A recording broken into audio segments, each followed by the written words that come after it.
Sir बहुत बार हमने देखा है कि शेयर मार्केट में बहुत सारे लोगों को प्रॉफिट होता है और नुकसान भी होता है। तो इसका रीज़न क्या है सर, क्यों ऐसा होता है? तो सबसे पहले मैं मम्मी डैडी को और भगवान को प्रणाम करता हूँ और आपके सवाल का मैं जवाब देता हूँ। तो आपका ये सवाल है कि कुछ लोगों को शेयर बाज़ार में लॉस होता है और कुछ लोगों को प्रॉफिट होता है। इसके पीछे का रीज़न आपको जानना है। तो अभी अगर हम लोग देखते हैं ना मार्केट में, तो प्रॉफिट और लॉस, कुछ लोगों को लॉस होता है, कुछ लोगों को प्रॉफिट होता है, ऐसा नहीं है। बहुत लोगों को लॉस होता है और बहुत कम लोगों को शेयर बाज़ार में प्रॉफिट होता है। तो इसका पीछे का एक मेजर कारण है, शेयर मार्केट में है ना, दो प्रकार के लोग काम करते हैं, दो तरीके से लोग काम करते हैं। एक होता है लॉन्ग टर्म इन्वेस्टमेंट और एक होता है trading, intraday trading, future option, ये ऐसे दो मेजर प्रकार है, इन्वेस्टमेंट और ट्रेडिंग। तो मैक्सिमम लोग जो है ना, ज़्यादा लोग ट्रेडिंग करते हैं और बहुत कम लोग शेयर मार्केट में इन्वेस्टमेंट करते हैं। इसलिए बहुत कम लोग मार्केट में प्रॉफिट में है और ज़्यादा लोग मार्केट में लॉस में है। अभी हम लोग अभी इसमें से पहले हम लोग इन्वेस्टमेंट की बात करते हैं। मार्केट में जो भी लोग हैं जो लॉन्ग टर्म इन्वेस्टमेंट के हिसाब से मार्केट में आ रहे हैं, देखो म्यूचुअल फंड में जो लोग 3 साल 5 साल 10 साल रुकते हैं, या डायरेक्ट शेयर्स में इक्विटी में लोग जो है, जो शेयर्स के लेके कंपनी के अच्छे कंपनियों के शेयर्स लेके मार्केट में बने रहते हैं। अभी यहाँ पे कुछ शेयर्स के एग्जांपल देने से पहले मैं एक डिस्क्लेमर देना चाहूँगा। जो भी हम लोग यहाँ पे कंपनीज के नाम लेंगे तो केवल एजुकेशन और केस स्टडी पर्पज़ के लिए रहेगी। इसमें कोई भी बाय या सेल रिकमेंडेशन नहीं है। आपके डिसीजन लेने से पहले आपको आपके इन्वेस्टमेंट एडवाइजर की सलाह लेके मार्केट में आपके रिस्क एपिटाइट के हिसाब से दोस्तों काम कीजिए। अभी जैसे अलग अलग सेक्टर्स होते हैं मार्केट में, IT, फार्मा, बैंकिंग, उसके अलग अलग शेयर्स होते हैं। जैसे बैंकिंग बोला तो HDFC, कोटक, फार्मा बोला तो सन फार्मा, तो ऐसे अलग अलग, IT बोले तो इन्फोसिस, विप्रो, ऐसे अलग अलग शेयर्स रहते हैं, अलग अलग सेक्टर रहते हैं। फॉर एग्जांपल अभी कोई भी नया आदमी है जो निफ्टी 50, ऐसे अलग अलग शेयर्स है, निफ्टी 50, निफ्टी 100, निफ्टी 500, अगर आप सर्च करोगे, हमारे भी वीडियोज़ है इस पे ऊपर बहुत सारे, तो मार्केट में 6-7 हज़ार कंपनीज है, उसमें से 2-2.5 हज़ार कंपनी अच्छी है, बहुत अच्छी काम कर रही है मार्केट में। उसमें से भी अगर आप टॉप 50, टॉप 100, टॉप 500, अगर हम लोग बोलते हैं निफ्टी 500, उसमें से आप निफ्टी 500 में से 15 सेक्टर के, अलग अलग सेक्टर होते हैं, हर सेक्टर के 2-2 कंपनी आपने समझो बाय कर ली, ऐसे 30 कंपनी आपने बाय कर ली। निफ्टी 50 में से 15 सेक्टर के 30 कंपनीज अगर आपने अलग अलग बाय कर दी और आप 3 साल के ज़्यादा रुकते हो मार्केट में, 3 साल 5 साल 10 साल मार्केट में रुकते हो, 3 साल से ऊपर कितना भी, 3 या 5 साल से ऊपर आप कितना भी मार्केट में रुकते हो, आप चाहोगे भाई तो भी लॉस नहीं कर पाओगे मार्केट में। आप बोलोगे ना मेरा लॉस होना चाहिए, आपका लॉस हो ही नहीं सकता। ये मार्केट का सबसे बड़ा सीक्रेट है।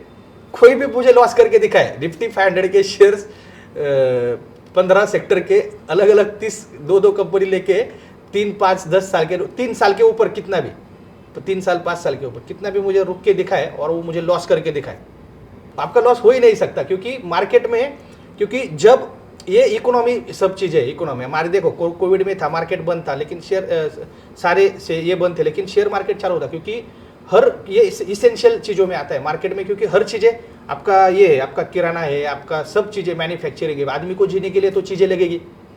हाँ, आदमी तो हमेशा कंज्यूमर बना रहेगा, जब तक जीवन है तब तक वस्तु सेवाएं सारी चीज़ें लगेगी, और वस्तुएं सेवाएं लगेगी तो कंपनी तो जीरो नहीं हो सकती। कोई शेयर का रेट ऊपर नीचे होगा लेकिन जीरो तो नहीं होगा ना। आया क्या समझ में? आप 50 साल की हिस्ट्री निकाल के देखो, 100 रुपये का सेंसेक्स किधर गया, आया समझ में आपको? तो ये सारी चीज़ें, तो 80,000 85,000 गुना रिटर्न, परसेंटेज रिटर्न दिया है सेंसेक्स ने इतने सालों में, आया समझ में? तो ये सारी चीज़ें आप हमको समझ में आनी चाहिए कि मार्केट कभी भी अगर आप 3 साल 5 साल के ऊपर रुकते हो और ये फॉर्मूला यूज़ करते हो कि निफ्टी 500 के 15 सेक्टर के 30 कंपनी अगर आप बाय करते हो, तो कोई भी बंदा मार्केट में लॉस में नहीं जा सकता है। ये सबसे बड़ा सीक्रेट है। अभी मैक्सिमम ये आपको प्रॉफिट में, तो कुछ लोग प्रॉफिट में इस वजह से रहते हैं मार्केट में, और एक्चुअल में शेयर मार्केट इसके लिए बना है, इन्वेस्टमेंट के लिए, कि हम लोग अच्छे कंपनी के पार्टनर बने, उसमें हम लोग लॉन्ग टर्म इन्वेस्टमेंट करेंगे। लेकिन बहुत सारे लोग क्या करते हैं, नए इधर उधर वीडियोस देखते हैं मार्केट में, इसके उसके कॉल्स आते हैं, उसको SMS आते हैं, उसको ऑप्शन के प्रॉफिट स्क्रीनशॉट दिखते हैं मार्केट में, इधर उधर अलग अलग लोग दिखाते हैं और अलग ही काम चलते हैं। वो ट्रेडिंग से स्टार्ट करते हैं मार्केट में, और फिर ट्रेडिंग में क्या होता है, आधे नॉलेज की वजह से उनको लॉस हो जाता है। अभी ट्रेडिंग जो है वो इंट्राडे ट्रेडिंग हो, फ्यूचर ऑप्शन हो, ये जीरो सम गेम है। अभी जीरो सम गेम मतलब क्या है, इसमें किसी को प्रॉफिट होगा तो किसी को लॉस होगा। मतलब क्या है, किसी को लॉस होगा तभी किसी को प्रॉफिट होगा।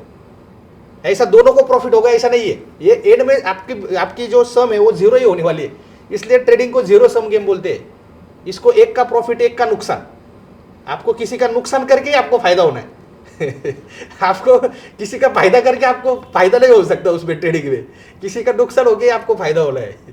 तो ये जीरो सम गेम है, और उसमें ट्रांजैक्शन टैक्सेस ये सारी चीजें ब्रोकरेज वाली बाकी चीजें ऊपर में आती है समझ में। तो ये है, लेकिन लॉन्ग टर्म इन्वेस्टमेंट में ऐसा नहीं है, वो जीरो सम गेम नहीं है। उसमें कंपनी चीजें बेचती है, माल बनाती है, बेचती है, उसमें से प्रॉफिट करती है, इसमें सबको प्रॉफिट होता है।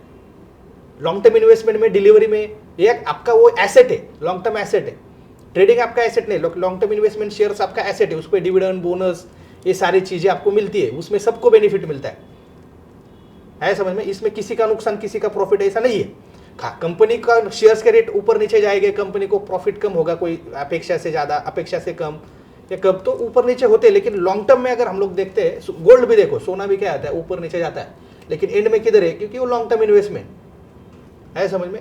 इस तरह से अगर हम लोग ट्रेडिंग करते हैं तो उसमें भी हमको प्रोफेशनली ट्रेड करना चाहिए। मैं एक ट्रेडिंग के खिलाफ नहीं हूँ, मैं बोलता हूँ हमेशा 80-20 रूल हमेशा बताते हैं हम लोग, हमेशा हमारे कोर्स में भी हम लोग बताते हैं कि 80% इन्वेस्टमेंट लॉन्ग टर्म करो, अगर ट्रेडिंग करना है तो 20% अमाउंट पे ट्रेडिंग करो। ऐसा नहीं है, हमारे बहुत सारे स्टूडेंट बहुत अच्छे ट्रेडिंग में भी कर रहे हैं, लेकिन क्या है, आपको ज़्यादा से ज़्यादा लॉन्ग टर्म इन्वेस्टमेंट करना चाहिए, पैसिव इनकम पे आपको फोकस करना चाहिए। और अगर आपको भी सीखना है मार्केट अच्छी तरह से, आपको सीख कर प्रोफेशनली आगे जाना है, तो हमारा एक कोर्स है शेयर बाजार का, master in trading and investment करके हमारा कोर्स है, mastering in trading and investment. उसमें 3 महीने का कोर्स है, ऑनलाइन ऑफलाइन दोनों तरीके से अवेलेबल है। हमारे स्क्रीन पे भी नंबर दिया है 07057 उस नंबर पे आप कॉल कीजिए, डिटेल में जानकारी लीजिए, हमारी टीम आपको बताएगी। प्रोफेशनली सीखिए, कोर्स में हम लोग मिलेंगे भी सामने सामने, और बहुत सारी चीज़ें आगे जाके हम लोग साथ में मिलकर करेंगे। लेकिन प्रोफेशनली सीख कर काम करो, और ट्रेडिंग से ज़्यादा इन्वेस्टमेंट से स्टार्ट करो, मैक्सिमम इन्वेस्टमेंट में करो। शॉर्ट टर्म अगर आपको ट्रेडिंग भी करना है तो प्रोफेशनली सीख कर उसमें 20% अमाउंट पे आप कर सकते हो, और बहुत अच्छी तरह से आप मार्केट में काम कर सकते हो। Thank you. Okay sir.